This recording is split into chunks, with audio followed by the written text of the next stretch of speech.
Assalamualaikum warahmatullahi wabarakatuh. Perkenalkan, kami dari kelompok 1 yang beranggotakan saya Dita Fatimah Al-Zahra, kemudian ada Dea Nova Insiratu, kemudian ada Nurul Andini, dan ada Revi Mariska.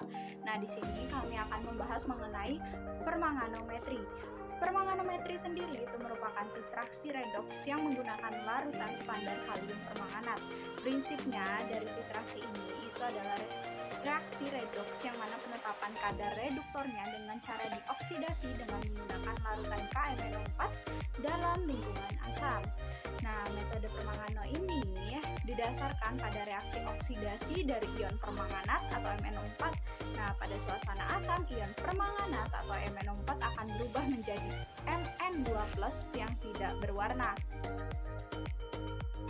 Baiklah, dalam video kali ini saya akan membahas mengenai data hasil pengamatan yang didapatkan dari proses titrasi penentuan kadar H2O2 dengan titrasi permanganometri.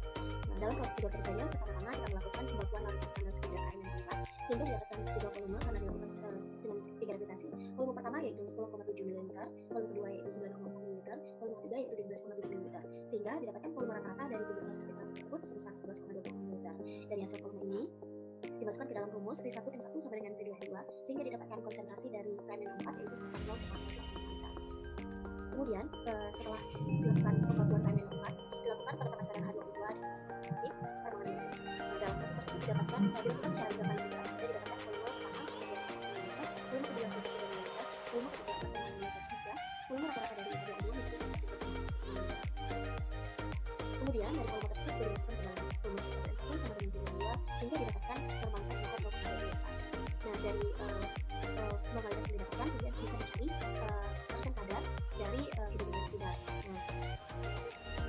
dari replikasi pertama didapatkan kadar dari hidrogen peroksida yaitu sebesar 0,02856 gram dan persen kadar sebesar 0,255. Dari replikasi kedua didapatkan kadar hidrogen peroksida yaitu 28,5 gram dan persen kadar sebesar 0,255%. Dan replikasi ketiga didapatkan jumlah dari hidrogen peroksida yaitu sebesar 43,792 mg dan persen kadar sebesar 0,4379%. Berikut adalah reaksi dari titrasi permanganometri. Yang pertama adalah proses reaksi pembakuan dari KMNO4. Berikut adalah reaksinya. 2 KMNO4 ditambah 3 H2SO4 ditambah 5 COOH2 menghasilkan 2 NSO4 dan ditambah K2SO4 ditambah 8 H2O dan 10 CO2. Kemudian reaksi penentuan kadar H2O2 menggunakan KMNO4. Yang pertama yaitu 2 KMNO4 ditambah dengan 5 hidrogen peroksida ditambah dengan 3 H2SO4 menghasilkan K2SO4 ditambah 2 NSO4 5O2 dan 8 H2O. Baik, mengenai percobaan titrasi permanganometri. Dilakukan berdasarkan prinsip reaksi redoks di mana terjadi penetapan kadar atau reduktor dengan cara dioksidasi menggunakan larutan KMNO4 dalam lingkungan asam. Nah, metode ini didasarkan pada reaksi oksidasi dari ion permanganat. Dalam suasana netral atau basa, dia akan terbentuk endapan coklat NaO2 yang akan mengganggu kita melihat titik aktivitasnya. Nah, jika digunakan asam klorida, kemungkinan sebagian permanganat itu digunakan untuk pembentukan fosforin. Dalam proses titrasi ini tidak dibutuhkan indikator lain. Hal ini dikarenakan MnO4 sudah mampu memberikan perubahan warna secara kristalsia ditandai dengan terbentuknya menfos. Titrasi permanganometri ini digunakan untuk menetapkan larutan kalium permanganat. Nah, sebelum digunakan itu distandarisasi terlebih dahulu dengan larutan standar primer seperti arsen trioksida dan natrium disulfat. Hal ini dikarenakan KMNO4 itu merupakan standar sekunder yang sifatnya tak stabil dan mudah terurai oleh cahaya. Dalam percobaan ini, KMNO4 itu direduksi oleh asam oksalat dan KMNO4 mengoksidasi zat organik di dalam air. Asam sulfat dalam percobaan ini berfungsi sebagai pemberi suasana asam karena ion MnO4 yang MnO4 akan tereduksi menjadi Mn2+ dan menghasilkan asam oleh reaksi dengan atom hidrogen. Selain itu, asam sulfat cukup baik karena tidak bereaksi dengan permanganat. Nah, titrasi permanganometri ini harus dilakukan dengan larutan yang bersifat asam kuat karena reaksi tersebut tidak terjadi bolak-balik. Sedangkan potensial elektroda sangat bergantung pada pH. Kalium permanganat dilakukan dengan menggunakan asam oksalat sebagai stasiun. Baik, saya akan melanjutkan mengenai reaksi kalium permanganat atau KMNO4 ini. Kalium permanganat atau KMNO4 ini dimana kita ketahui merupakan oksidator kuat yang memiliki warna ungu. Di sini pada suasana asam dia akan mengalami reaksi reduksi dimana akan menjadi Mn2+ dengan reaksinya MnO4 ini plus 8H plus 5 elektron menjadi Mn2+ plus 4H2O. Nah, sedangkan pada suasana netral atau larutan alkali, hasil reaksi merupakan MnO2, di mana berupa padatan berwarna coklat. MnO4 ini ditambah dengan 4H+ dan ditambah dengan 3 elektron menjadi MnO2 plus 2H2O.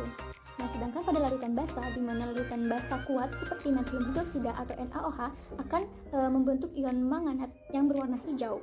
Nah, MnO4- ini ditambah elektron menjadi MnO42-. Adapun faktor yang menyebabkan hasil yang didapatkan tidak sesuai dengan apa yang kita inginkan, yaitu yang pertama, apabila percobaan dilakukan dalam waktu yang lama, larutan KMnO4 ini pada buret yang terkena sinar akan terurai menjadi MnO2, sehingga pada titik akhir titrasi akan diperoleh pembentukan presipitat coklat yang seharusnya adalah larutan yang berwarna merah rose.